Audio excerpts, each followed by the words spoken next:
Өмір кейде у беріп шылатады, кейде бал беріп жұбатады, кейде тіпті жас боладай қуантады.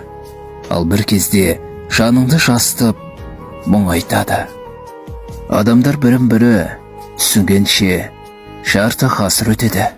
Ал бірін-бірінің қадіріне жеткенде өмір бітеді. Ешкімде мінсіз емес.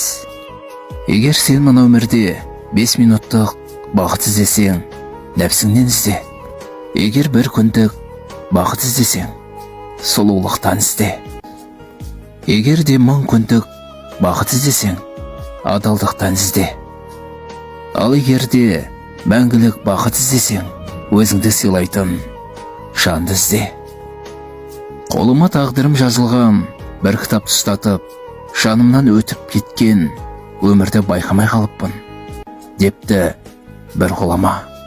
Сол айтқандай, сіз де қолыңызға тағдырыңыз жазылған кітапты ұстатып кеткен өмірді байқамай қалып жүрмеңіз. Солай ботам, күзде гүлдер солады, киіп жүрген киімдер де оңады. Бұл жалғанға өкпелеуің бекер ғой, біз уақытша қара жердің қонағы. Ғұмыр қысқа, дейміз ау ғұмыр қысқа, тоқтайтынын білмейміз қайсы тұста.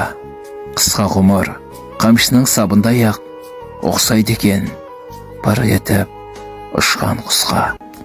Өткен күннен өкініш бар ма сірә, оралмайды мейлі күл, мейлі жыла.